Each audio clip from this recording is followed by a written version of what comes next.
Dans cet épisode, je vais vous expliquer comment l'hypnose peut vous permettre de perdre du poids. Vous êtes prêts? Alors c'est parti.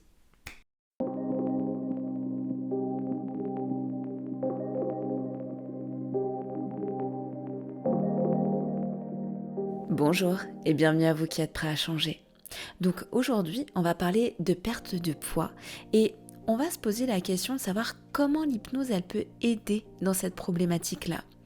Alors comme d'habitude, vous le savez, tout ce que je vais dire ici n'engage que moi, c'est issu de mon vécu et là je vous partage un petit peu ma manière d'accompagner durant mes séances et aussi avec mes audios. Donc ça va être pour vous un bon moyen de savoir en fait à quoi l'hypnose peut vous servir dans ce type d'accompagnement-là. Et puis bien évidemment, vous ne prenez que ce qui est bon pour vous dans tout ce qui va être dit ici.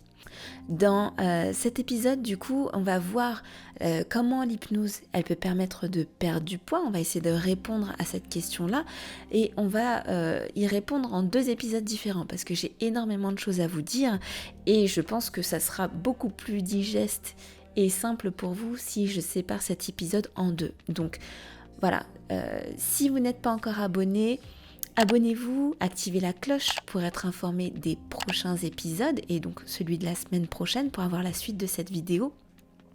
Et pensez aussi à partager la vidéo avec toutes les personnes autour de vous que ça pourrait intéresser. Je vous remercie d'avance.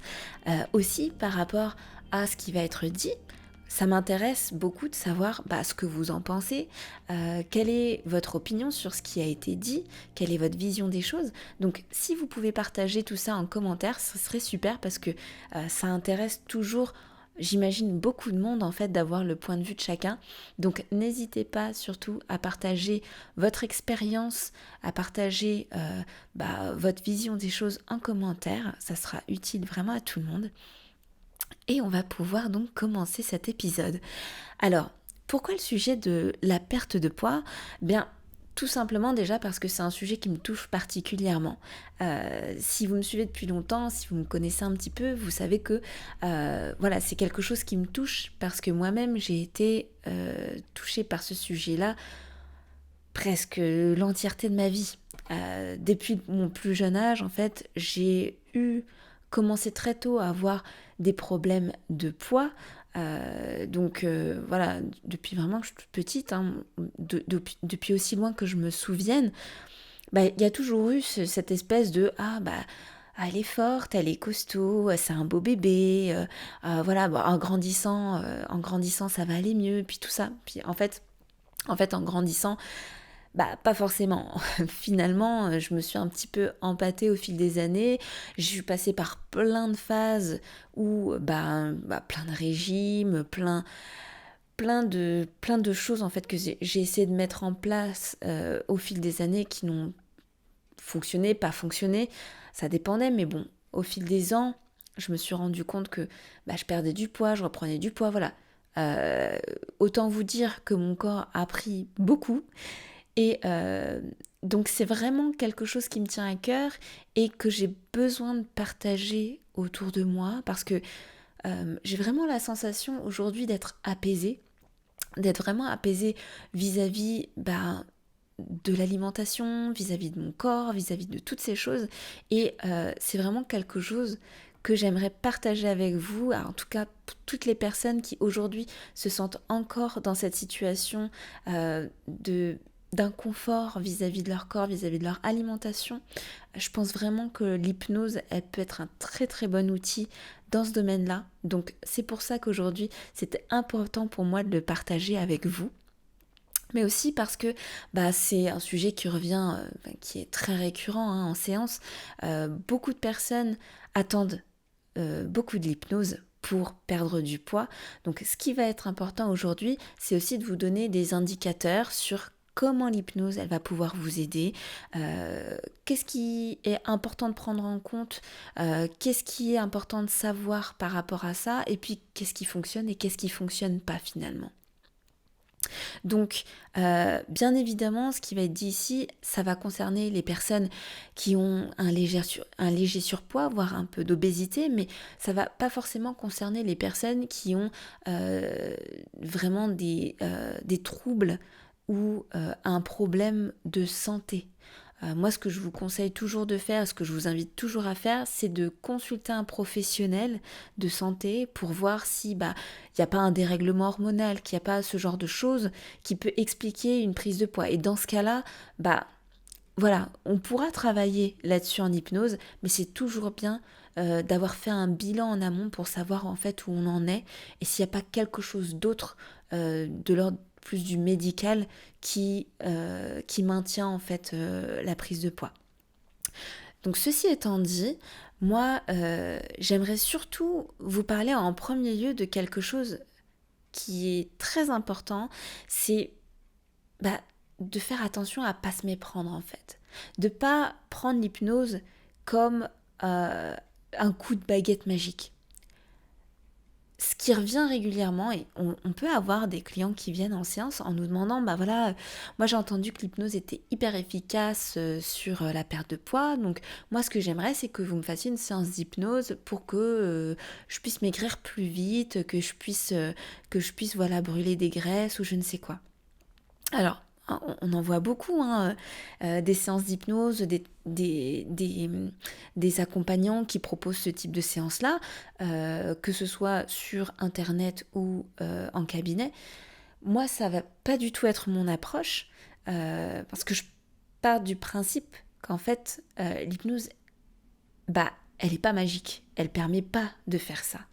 Pour moi, l'accompagnement en hypnose, il va surtout servir à mettre les bonnes actions en place, à avoir le bon mindset pour permettre de mettre les bonnes choses en place dans sa vie. Dans une perte de poids, on va dire, ce qu'il faut faire, c'est améliorer son alimentation, la rendre plus saine, faire peut-être plus d'activité physique, et dans ce cas-là, changer le mindset, changer le paradigme pour que ça permette d'accéder plus facilement à cette mise en place-là. Parce que très souvent dans la prise de poids, dans la perte de poids, ce qui est problématique, c'est que ça fait des années et parfois même des dizaines d'années qu'on a des habitudes et qu'on a du mal à les changer, ces habitudes-là. Surtout que souvent, ce qu'on essaye de faire maladroitement, c'est de le faire de manière assez excessive, assez radicale. Et donc souvent, c'est ce qui nous pousse à l'échec. Donc l'hypnose, elle va justement permettre de mettre ces choses-là en place de manière beaucoup plus douce, de manière beaucoup plus simple, beaucoup plus fluide. Donc ça, c'est important de le prendre en compte tout de suite. Et si vous me suivez depuis longtemps, notamment sur ce sujet-là, vous savez peut-être déjà que j'ai cette approche-là vis-à-vis du poids. Donc c'est important que je le réaffirme ici parce que c'est pas du tout mon style d'approche. Le fait de proposer des séances pour maigrir en dormant, tout ça, c'est pas du tout mon approche. Donc c'est important que vous en ayez conscience ici. Ensuite, le problème du brûleur de graisse magique, qu'est-ce que ça va induire? C'est que je ne suis pas responsable finalement de ma prise ou de ma perte de poids. C'est pas moi qui agis, c'est la personne qui agit sur moi. Donc si on a des clients en fait qui viennent nous voir en nous disant voilà, moi je veux que vous me fassiez une hypnose pour que je brûle des graisses, moi en tant que cliente, je vais me dire si ça marche pas, c'est pas de ma faute, c'est de la faute de l'autre. Je ne suis pas responsable du fait que ça fonctionne ou que ça ne fonctionne pas. Je ne prends pas de responsabilité vis-à-vis de tout ça. Vous voyez ? Ça, on en a parlé de la responsabilisation dans les autres épisodes. Moi, je vous invite vraiment à les écouter parce que, en fait, tous les épisodes s'imbriquent plus ou moins les uns aux autres. Et en les écoutant tous, vous comprenez qu'il y a des choses qui reviennent souvent dans tous les types de problématiques finalement. Donc je vous invite vraiment à aller voir les autres épisodes pour mieux comprendre tout ce qui se joue au niveau de la responsabilisation.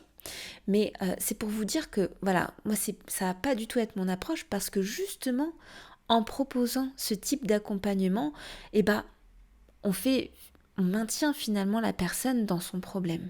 Si le problème de la personne à la base, c'est de ne pas prendre sa responsabilité vis-à-vis de ce qui lui arrive, en lui proposant une séance d'hypnose qui va lui permettre de brûler ses graisses naturellement, on va amplifier ce problème-là.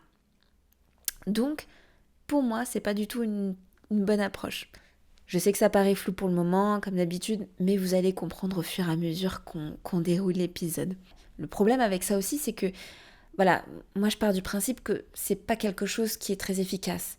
Hein. Je fais souvent le parallèle avec tout ce qui va être pilule, brûle-graisse, etc. Si c'était efficace, ça se saurait en fait. Tout le monde en prendrait, il n'y aurait plus aucune personne en surpoids sur cette terre, sur cette planète, plus personne en obésité, parce que ça serait simple en fait. Hein, on prendrait ces pilules-là, on ferait de l'hypnose, brûleur de graisse, maigrir en dormant, etc. Et puis on serait tous hyper canon, hyper bien en fait. Sauf que c'est pas le cas. Donc il y a aussi ça, il faut aussi prendre conscience de ça, c'est-à-dire que bah, ça c'est sympa, voilà, peut-être que ça détend, mais que c'est pas hyper efficace finalement. Et que bah, le problème avec ça, c'est que on va se dire, bah, on prend du temps, on gage de l'argent pour faire des séances, pour ceci, cela, on se fait accompagner par quelqu'un qui nous propose ça, et en fait, au final, bah, on n'a pas de résultat. Donc, ça crée aussi un sentiment d'incompétence au fond. Se dire, bah voilà, de toute façon, je suis un cas désespéré, ça fonctionne pas sur moi, je suis née comme ça, je mourrai comme ça, et de toute façon, ça sert à rien. Donc, voilà, c'est vraiment un point sur lequel je voulais insister en tout début d'épisode parce que c'est quelque chose que je trouve hyper important et moi je vous demande vraiment de vous méfier par rapport à ça parce que ça peut vraiment engrainer le problème en fait. Ça peut vraiment vous enfoncer dans le truc, donc faites attention à ça.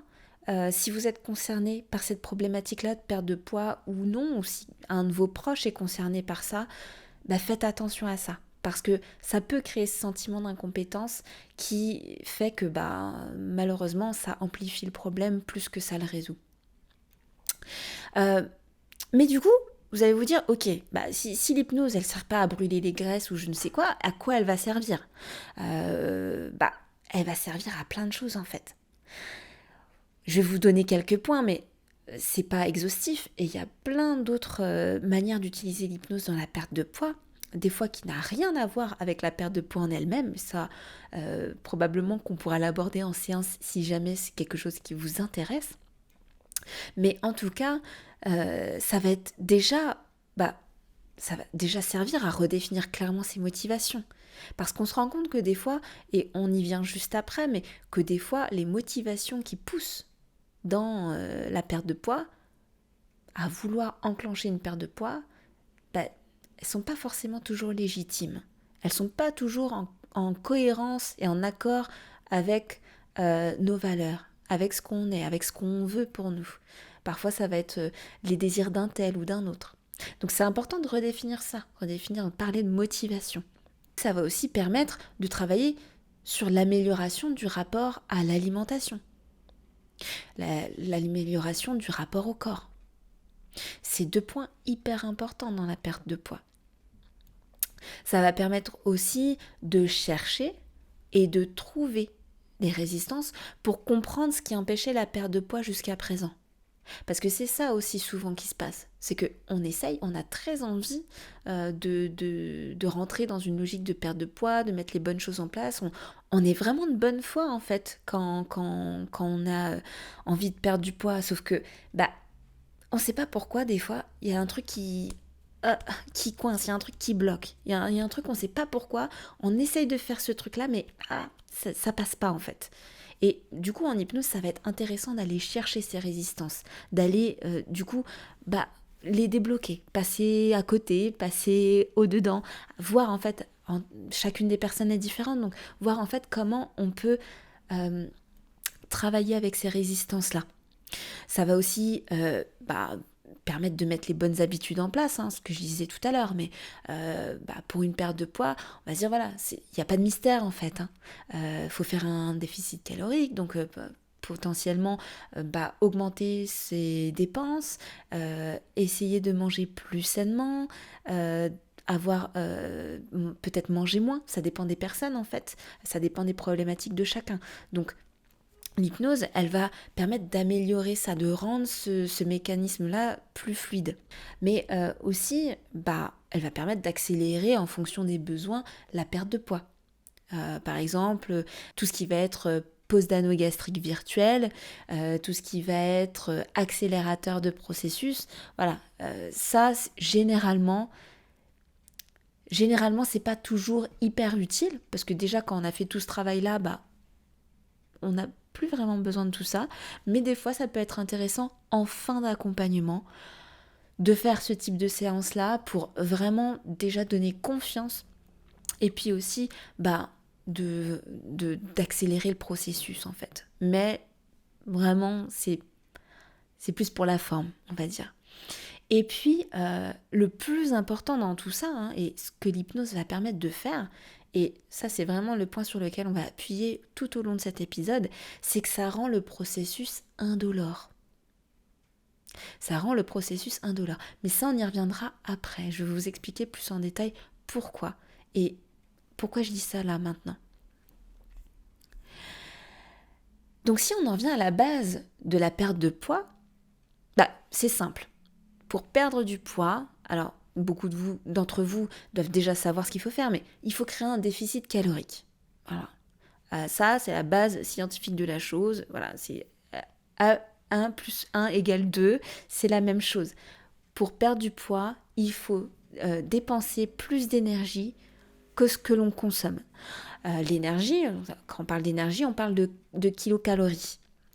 Donc, ça va être important de garder ça quand même en ligne de mire, parce qu'il n'y a pas de truc magique en fait. Vous voyez, ça va vraiment être ça qui va être important dans la perte de poids, c'est de comprendre que pour perdre du poids, il faut être en déficit calorique et donc manger moins que ce que l'on ne consomme. Et c'est ça qui va permettre de perdre du poids. Et donc le problème, c'est que souvent, les personnes, elles ont compris ça. Mais le problème, c'est qu'elles font trop de ça. C'est-à-dire qu'il y a des gens qui se disent, c'est très bien, c'est logique. Pour perdre du poids, il faut que je consomme moins de calories que ce que j'en dépense. Ok. Mais du coup, si je consomme encore moins de calories, beaucoup moins, presque pas de calories, je vais maigrir beaucoup plus vite. Je vais perdre du poids beaucoup plus rapidement. Ça paraît logique, en soi, dans les faits. Sauf que ça l'est pas tant que ça.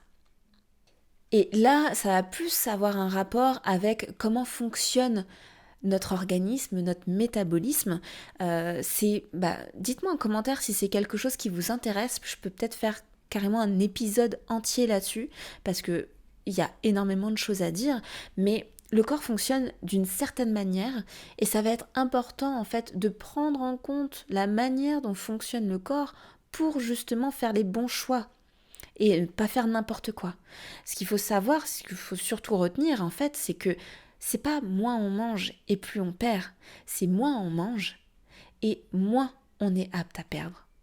Et ça, c'est vraiment quelque chose d'hyper important à garder en tête, parce que c'est vraiment ce qui est dramatique dans la perte de poids. C'est ce qui vraiment amplifie le problème, ce que je vous disais tout à l'heure.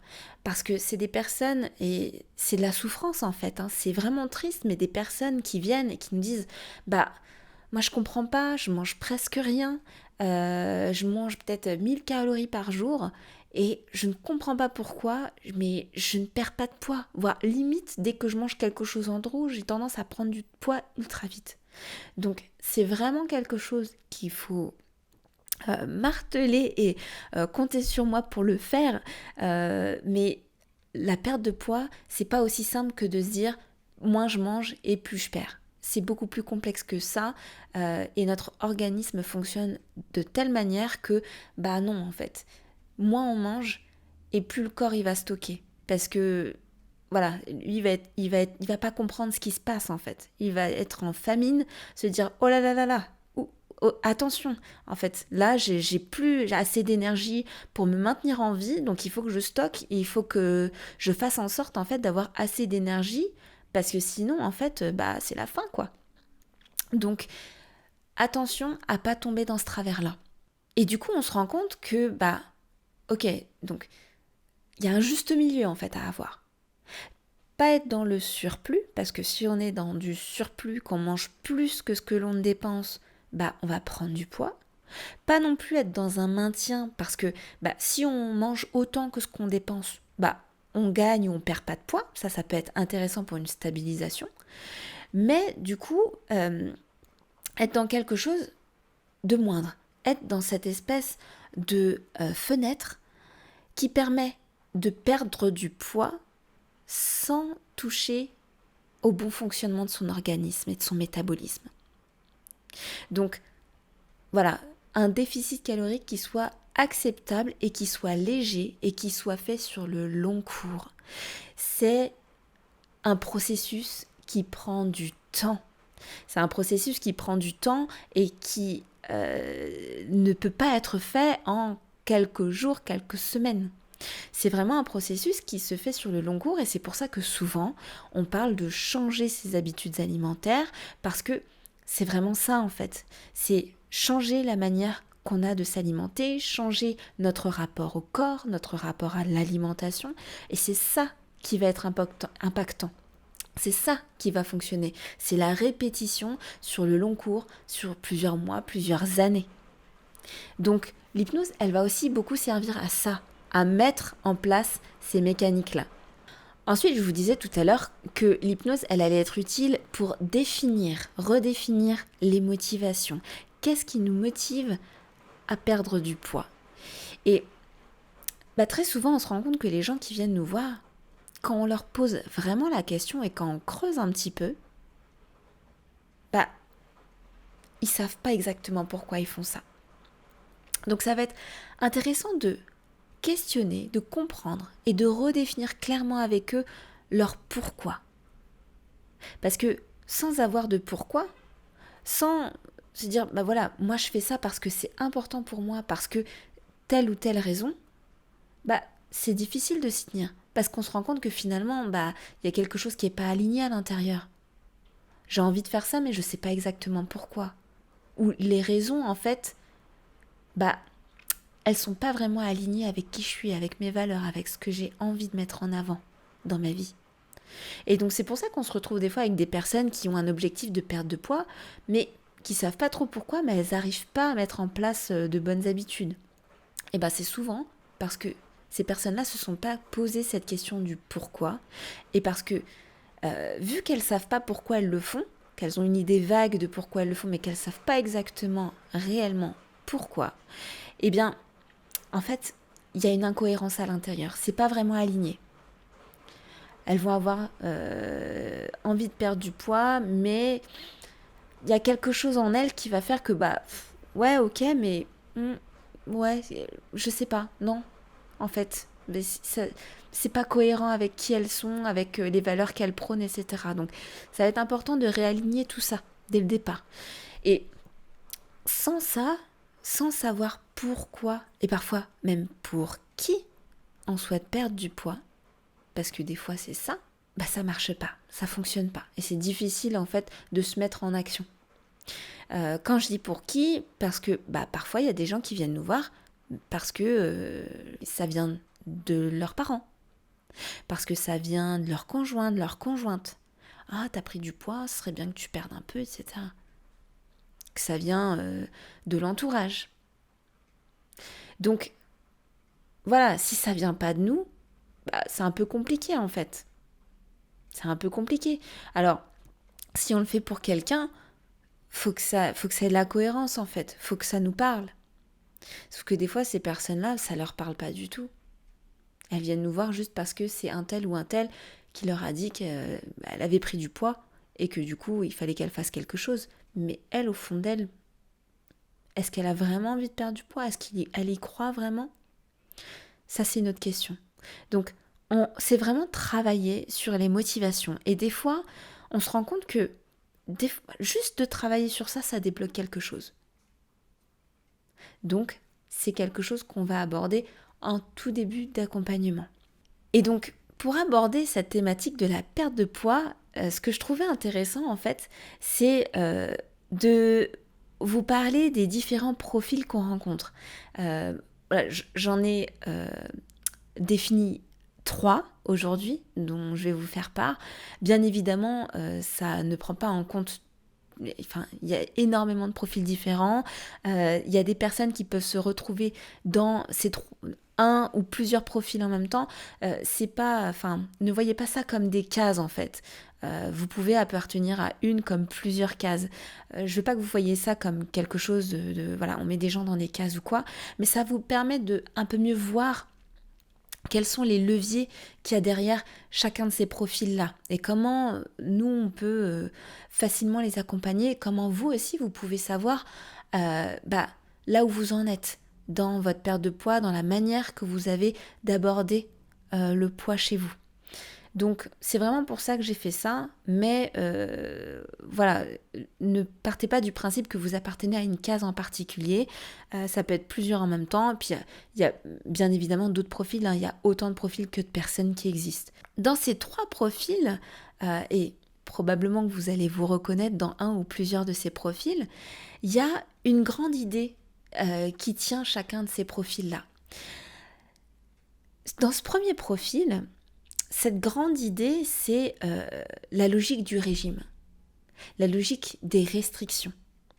Ce premier profil-là, moi je l'appelle le contrôlant. C'est le profil qui va avoir besoin de contrôler ce qu'il fait, de contrôler son alimentation par le régime, par la restriction. Ça, pour moi, c'est un premier profil. Il y a un deuxième profil où l'idée globale, ça va être, il y a des aliments bons, il y a des aliments mauvais. Il y a le bien, il y a le mal. Vous voyez, cette espèce de dualité, en fait, entre, c'est très manichéen, hein, donc, comme façon de voir les choses, mais c'est le profil que j'appelle le tout ou rien, ou le noir et blanc. Il n'y a pas de nuance. Il y avait des aliments qui sont bien pour moi, des aliments sains, des aliments que je dois consommer et des aliments qui sont à bannir, que je dois plus consommer, que je dois plus regarder et que je dois complètement bannir de mon alimentation. Ça, c'est un deuxième type de profil. Et puis, il y a un troisième type de profil. Cette grande idée dans ce troisième type, ça va être le no pain, no gain. Je ne sais pas si ça vous parle, mais ça va être ce profil qui va avoir besoin de souffrir, d'être dans la souffrance, de s'infliger de la souffrance pour avoir l'impression de maigrir. C'est celui que je vais appeler le masochiste. Voilà. Donc, il y a ces 3 profils-là, le contrôlant, le tout ou rien et le masochiste, qui sont intéressants, que je trouvais en fait intéressants à aborder avec vous. Parce que dans la majorité des cas, il y a des gens qui se reconnaissent là-dedans. Donc après, l'idée, c'est pas de critiquer ou de juger ou quoi que ce soit d'autre, hein. Là, c'est vraiment de comprendre, mieux comprendre qu'est-ce qui se joue dans ces profils-là, et si c'est des profils dans lesquels vous vous reconnaissez, comprendre sur quoi en fait vous pouvez vous agir dès maintenant, comprendre ce sur quoi vous pouvez travailler dès maintenant. Donc, pour reparler de ce premier profil, qui est le profil du contrôlant, donc ça va être celui qui va être vachement dans, voilà, je contrôle ce que je mange, je suis dans la restriction, je vais tenir des régimes qui vont être très spécifiques. Hein, c'est souvent des profils qui sont assez linéaires, assez spécifiques dans ce qu'ils font, qui vont vouloir suivre un plan à la lettre. Vous voyez ce que je veux dire? Donc voilà, c'est par exemple le plan alimentaire, c'est des profils qui vont adorer ça, qui vont se dire ah voilà, je vais faire mes courses, je vais vraiment faire tout ce qui est comme écrit dans le plan alimentaire, je vais suivre le régime à la lettre et comme ça je vais perdre du poids. Et c'est des personnes en fait qui vont avoir une vision vraiment court-termiste. C'est-à-dire que elles vont se dire voilà, je me donne à fond, mais sur une période donnée, sur une période d'un mois, de quelques semaines, 2-3 mois, voilà. Mais qui vont avoir besoin d'une échéance. Le problème avec tout ça, c'est que, on le sait aujourd'hui, hein, y a des études qui ont été faites par rapport à ça, mais on sait que le régime, c'est pas quelque chose d'efficace dans tout ce qui va être perte de poids, en tout cas sur le long cours. Le régime, c'est une super bonne alternative pour les personnes qui, par exemple, j'en sais rien, font par exemple de la compétition sportive, qui ont besoin de perdre du poids très rapidement avant un événement particulier. Ça va être intéressant pour ces personnes-là.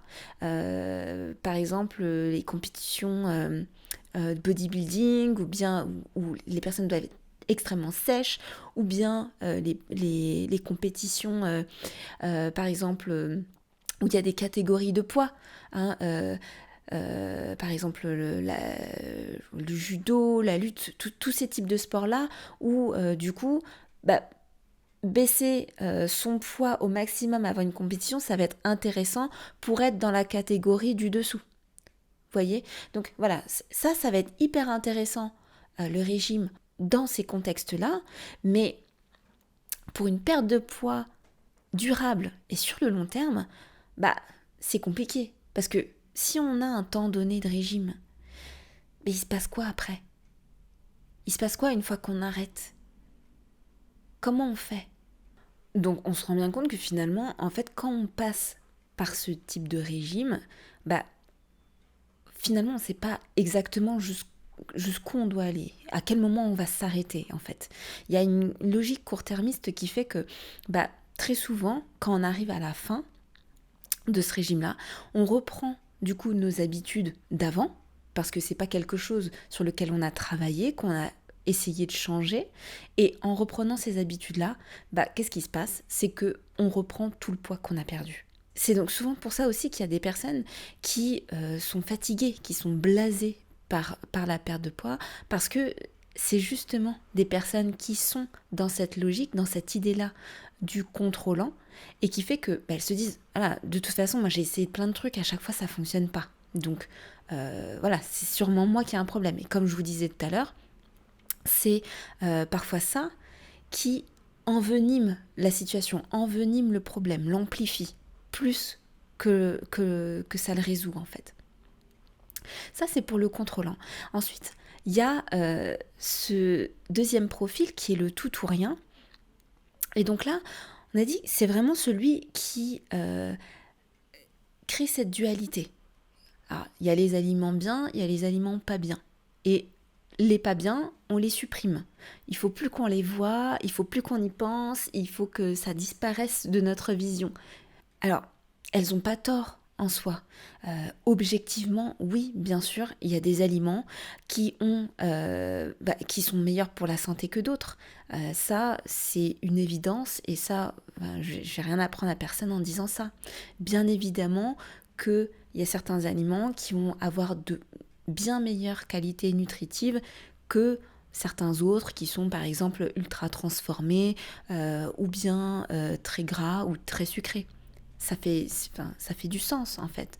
Sauf que le problème de ces personnes, c'est que souvent, elles vont s'interdire des choses, s'interdire des choses très souvent qu'elles aiment, qu'elles adorent, et c'est ce qui va en fait créer comme un manque, et aussi comme un désir.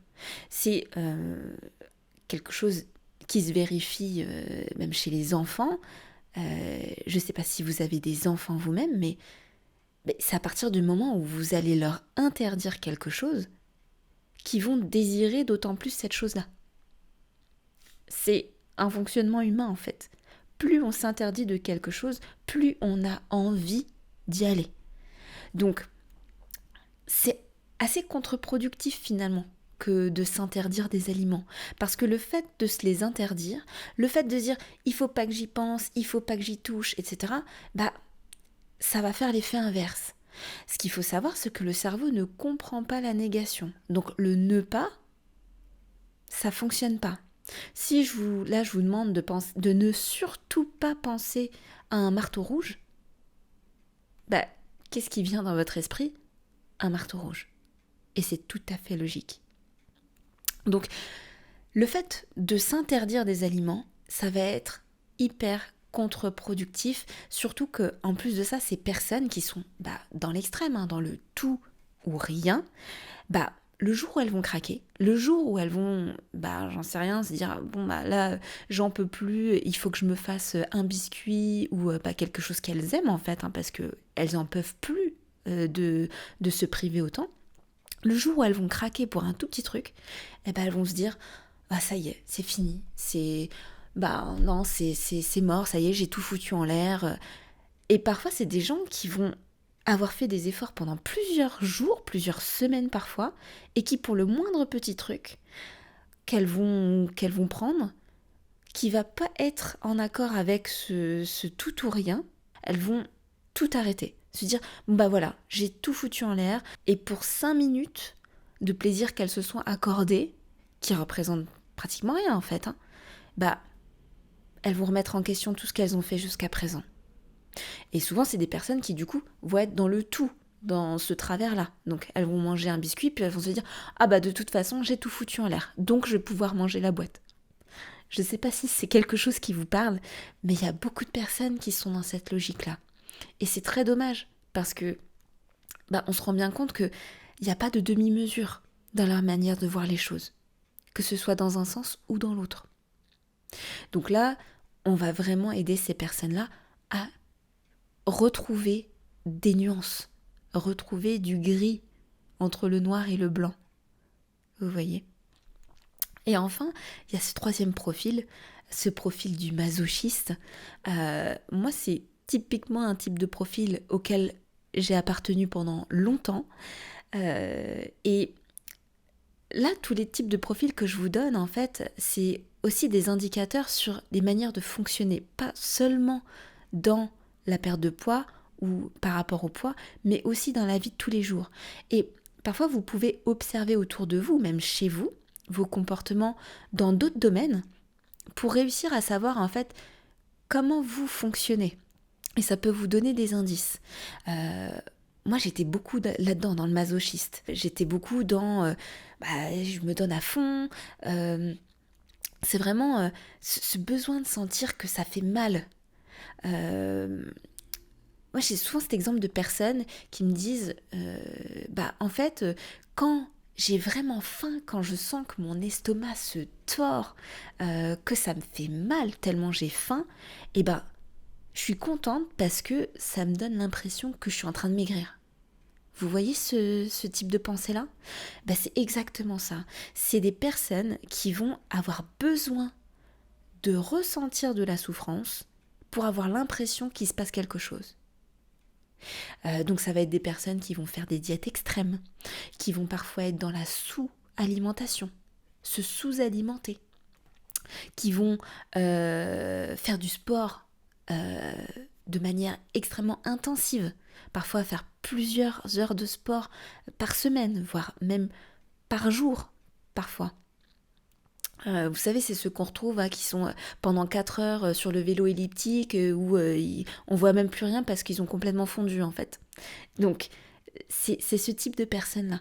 Moi, je les mets dans ce type de profil-là. Un type de profil qui va vraiment avoir besoin de ressentir de la souffrance pour avoir l'impression qu'il se passe quelque chose, qu'ils sont en maîtrise de ce qu'ils font. Et le problème, c'est qu'avec ces profils-là, souvent, elles vont tellement loin dans l'extrême que ce qui les arrête, c'est leur corps.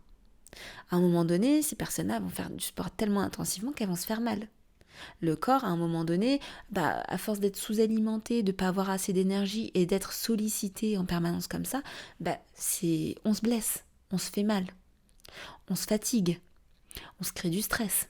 Donc tout ça, ça peut aussi bloquer malencontreusement la perte de poids. Et donc le fait de donner autant d'efforts et de ne pas avoir de résultats, ça crée une déception immense qui fait que ces personnes-là, au bout d'un moment, elles finissent par craquer.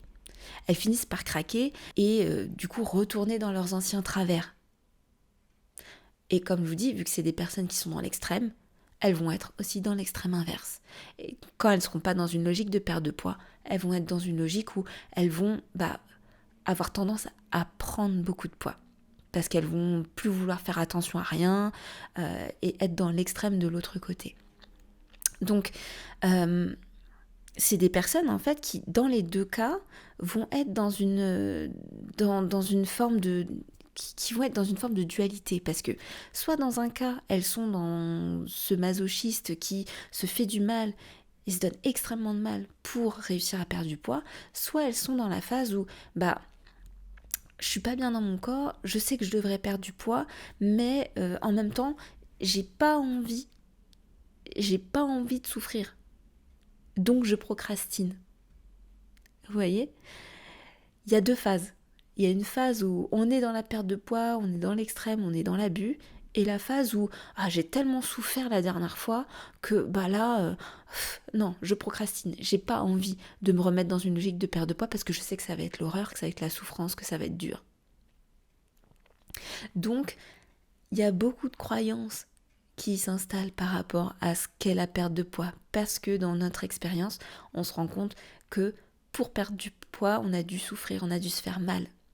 Et donc, ce qui fait que c'est voué à l'échec. Et donc, à chaque fois qu'on a besoin de recommencer, qu'on se sent mal dans notre peau, etc., on n'a pas envie d'y retourner parce que ça fait mal, parce que c'est dur, parce que on sait qu'il n'y a pas de résultat, que ça ne fonctionne pas. Donc, voilà pour ces trois profils. Et puis, il y a aussi, alors, il y a le cocktail, le cocktail explosif, c'est le profil qui inclut tous ces profils-là en même temps. Il y a un peu de ces trois comportements-là qui se retrouvent chez une seule et même personne. Et là, du coup, ça crée vraiment beaucoup de dégâts, en fait. Parce que ça crée du dégât, non pas seulement dans le corps, mais aussi dans la tête. Souvent, c'est des personnes qui, en cumulant tout ça, vont se retrouver à faire du yo-yo, à reprendre beaucoup plus de poids que ce qu'elles ne devaient perdre à la base. Et autant vous laisser imaginer les conséquences sur le corps, sur la peau, aussi sur le moral, etc. Donc vraiment, ça va être des facteurs qui vont amplifier le problème. Ça va créer aussi beaucoup de déséquilibre nutritionnel. Hein. C'est des gens qui vont changer leur alimentation beaucoup avec de la restriction, donc qui vont avoir beaucoup de carences, qui vont, du coup, pour certains, couper certains types d'aliments. Donc voilà, il va manquer des micronutriments, certains macronutriments qui vont pas être en quantité suffisante, donc ça va générer du stress, de la fatigue, parfois un déséquilibre hormonal. Donc c'est vraiment très mauvais et du coup ça met plus de bâtons dans les roues dans une logique de perte de poids qu'autre chose. Et puis surtout ce que ça va faire, et ce que je vous disais tout à l'heure avec le brûleur de graisse, c'est que ça renforce certaines croyances. Parce que quand on se donne autant de mal et qu'on se retrouve à être dans l'échec, on se dit, tu vois, t'y arrives pas en fait. Tu vois, c'est toi le problème. Sauf que c'est pas la personne le problème. C'est toutes ces croyances qui ont été introjectées depuis parfois notre plus tendre enfance. Voilà, ce qui est... c'est marketing en fait. Il faut bien se rendre compte du fait que ces logiques de régime, etc., sur le papier, c'est vendeur. Sauf que ça ne fonctionne pas. C'est juste pas la bonne méthode que ces personnes-là, elles ont employée jusqu'à présent. Et le fait d'avoir autant essayé de méthodes différentes, enfin pseudo-différentes, parce que vous vous rendez bien compte que la logique derrière est toujours la même, ça mène systématiquement à l'échec. Et le fait d'être systématiquement dans l'échec, ça fait se dire à ces personnes-là que le problème vient d'elles, qu'elles sont responsables, ça génère de la culpabilité en fait. Et c'est le meilleur moyen, du coup, pour ne pas réussir à aller là où on a envie d'aller. Donc, voilà pour ces trois profils. Moi, j'attends vraiment que vous me disiez en commentaire si ce que je vous ai dit, ça vous a parlé, si vous vous reconnaissez dans certains de ces profils-là, dans un ou dans plusieurs, et que vous partagiez un petit peu votre expérience aussi, parce que je pense que c'est quelque chose qui peut aider beaucoup de monde de partager cette expérience-là, de se rendre un peu compte de « Ah ouais, mais certains comportements que j'ai, ça ressemble à celui-là. Et c'est vrai que moi, je suis un peu là-dedans aussi. » Donc, vous voyez, ça permet d'y voir un petit peu plus clair. Et moi, je vous invite vraiment à faire ce travail-là, vous poser la question de « Ok, comment par rapport à mes comportements, à la manière dont j'agis, c'est quoi l'idée qu'il y a derrière? Et comprendre qu'en fait, en hypnose, nous, on ne va pas travailler sur forcément les comportements de manière directe, mais qu'on va travailler sur la cause, sur l'idée qu'il y a derrière ces comportements. C'est pour ça que souvent, je vous parle de changement de point de vue, changement de paradigme. On va changer de perspective, voir la chose, prendre du recul pour voir la chose de l'extérieur et comprendre ce qui se joue dans notre logique de perte ou de prise de poids. Comprendre la mécanique pour pouvoir trouver d'autres solutions que celles qu'on a trouvées jusqu'à présent, qui ne nous faisaient que rester à l'intérieur de notre système qui crée ce problème-là. Donc en hypnose, ce qu'on va faire déjà, c'est d'aider la personne à mieux comprendre la perte de poids, avoir certaines prises de conscience par rapport à c'est quoi la perte de poids, à quoi ça correspond réellement et à changer un petit peu son système de croyance par rapport à ça, parce que souvent c'est beaucoup de désinformation. Ces personnes-là, elles ont malheureusement pas eu les bonnes informations. Donc c'est vraiment faire toute une rééducation par rapport à ce qu'est réellement la perte de poids. Il y a aussi toute une phase où on va aider la personne, donc comme on l'a fait un petit peu là ensemble, mais l'aider à comprendre le système dans lequel son problème se joue, dans lequel elle évolue au niveau de son problème, pour lui faire en sortir et du coup comprendre ce qui se passe pour trouver de nouvelles solutions et enclencher le changement. Mais aussi, on va l'aider à changer de regard, lui faire changer de regard pour qu'elle puisse voir qu'en fait la perte de poids, ça peut être facile en fait, que ça peut être fluide, que ça peut être simple. En changeant de point de vue, en changeant de perspective, c'est quelque chose qui peut devenir simple. Donc voilà pour cette première partie d'épisode sur la perte de poids avec l'hypnose.